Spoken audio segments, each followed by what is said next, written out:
Yes, science communication is a very important aspect of the whole science activities. But in the past, the scientists only communicate with scientists. Even that, physicists communicate mainly with physicists through their journals, seminars. Chemists communicate with chemists. But nowadays, problems will require multidiscipline solutions. So not only that physicists have to speak to chemists have to speak to biologists, they also have to speak across the pure science into the social science. So communication is very important, because unless all the stakeholders understand what you have in mind, then it's very difficult to develop a solution. And of course, when you talk about science, science is an investment in a country. It's a big investment in research. And in order to convince people who are paying for the investment, the government, the policymakers, the industry, so again, you need to communicate to this kind of groups of people, So how do you communicate science to politicians? How do you communicate science to society? Because nowadays, society is part of the solution. If we talk about issues like climate change, for example, climate change involves the global warming of the earth because of too much emission of carbon dioxide, from our activities, burning the petrol, burning coal, and this part of our everyday life. And because of climate change, now we see extreme weather, like in Philippines, the typhoon, very big typhoon. This will be very frequent in the coming years because of climate change. But the solution actually lies not only in science, in the people, the community. They have to understand what needs to be done to actually resolve this solution. So that's why we need to communicate this to the politicians, so that they will understand why policies need to be made to actually develop solutions for climate change. And the people, they need to understand why they should not pollute the rivers, why they should not be throwing rubbish everywhere, why they need to get into the habit of segregating their rubbish, plastics, paper, food waste, because this is part of the solution. So if we don't communicate this well to the public, to the policymakers, then it's very difficult for us to find lasting solution to our problem. So that's why scientists, they must develop, they must widen their reading punya scope. They should not just be reading chemistry or reading physics. They must read the world, the issues, the social aspects, and of course they must develop the skill to communicate across disciplines. Because even physicists and chemists, they cannot communicate if they use their terms. And so they need to also to go down, then only they can communicate. Biologists, the same thing. Mathematician. So everyone has to come down to the grassroots kind of communication level. Simple words where people can understand.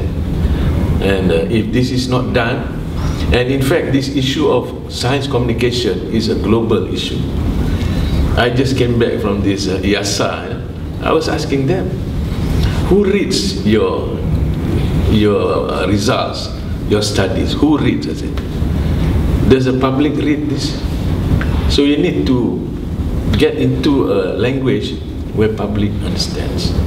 So they are doing something now in terms of their communication tools. So I would advise that, in fact, communication is very important, not just for science, in everything. We need to communicate because we need to put across messages. We need to sell our ideas, so we need to develop new ideas. So together, if there is the communication is poorly done, then we will not get there. So similarly, in academic science, we are trying to put a lot of emphasis in communication. And when we communicate, the idea is to get people's attention.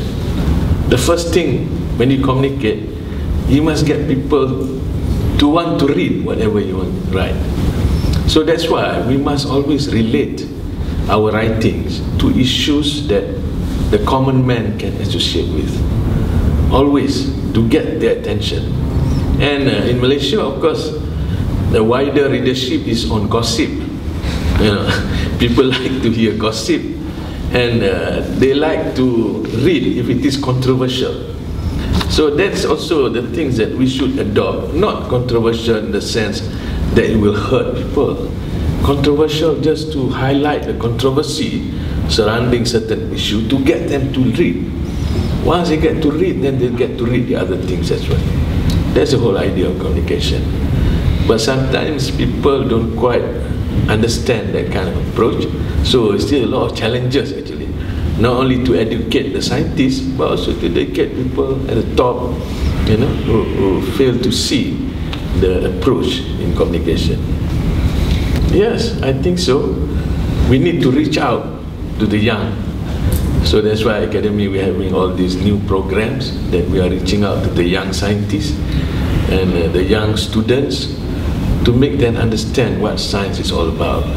Actually, we have not embraced the culture of really getting interested in science because it is something new that we get new knowledge, we get to understand nature, we get to understand phenomenon. You see, Muslims, those days, we had a great Muslim scientist. Why? Their motivation was they look at the Quran, they read the Quran, and they look at the universe. They were all studying space. They want to confirm, there's search for knowledge. They want to confirm that, what is written in the Quran, yes. And while doing that, they come up with all kind of theories to measure the distance, to measure the speed or whatever, the climate. And these theories become the basis of mathematics, physics. So that's why we had glorious Muslim scientists in the past, in Middle East and all this. So we need to revisit that glory.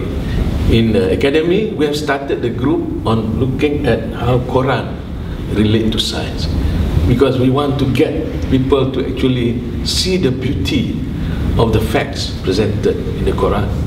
And it is actually science. It explains. A lot of science is already explained in the Quran.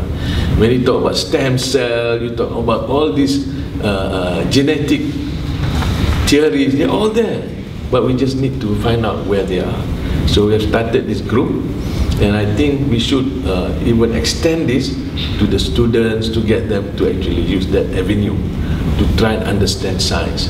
Hopefully that will get them more motivated to look for this knowledge, and at the same time it will enhance dia punya apa panggil the iman, once they see the truth. You know what happened? I took up chemical engineering because first I wanted to study overseas, because there was no chemical engineering that time in Malaya. They only had mechanical, civil, electrical. So I went to Australia and I studied chemical engineering because I wanted to be working in ESO or Petronas, But I came back, I had a contract with Mara, so they put me in Rubber Research Institute. So I couldn't do chemical engineering, petroleum kind of thing. So I had to do research. When I was doing research, I realized that as a researcher, you need to communicate. You need to present your results. You need to present seminars. So the first time I presented a paper, that was in the Dewan Bahasa. They had a seminar on, because I was doing research on how to develop a system for the treatment, how to treat waste from the rubber factories. So I presented, but I was nervous because I never presented before. I was nervous and I couldn't present well. I was, struggling, Then I was called up by my boss.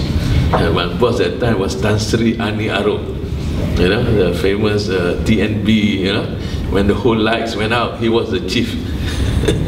And so he really got mad with me. He said, no, you should, you know, pack up and you should learn how to communicate. So from then on, I actually read some books, and I also requested to be sent to this Dale Carnegie course on public speaking. So I went. It's a 14 weeks, 1 day a week for 14 weeks in Kuala Lumpur. It's very good because they actually teach you how to speak in public. And the exercise is you have to speak only for 3 minutes. But 3 minutes, if you don't have anything to say, it's a long time. You know? So I started reading, and I started sort of dare myself to speak in meetings, you know, even though my ideas may not be really good, I just say it, yeah? And I started doing that. And eventually, I decided that not much was written in the media on science. So I decided to write. So I wrote on rubber, the future of rubber and all this. Then you know how I strategized to get it printed in the Straits Times. It was an election day, 1990. Election period, 1 day before the election. So I went to NST, Jalan Riung there. Nobody was there. The reporters were all gone to report on to cover the election campaign. So I said, can I speak to somebody at the guard house? I said, yeah, there's Zainon. Zainon is Pak Zainon, he already passed away. He's up there, he's an associate editor. I said, can I speak to him on the phone? So I said, okay. So I called him. I said, I've got an article here. And what is your title? He said, Mahathir's Vision for Science and Technology. So he said, okay, come out, come out. So, and the article appeared on election day itself, center page.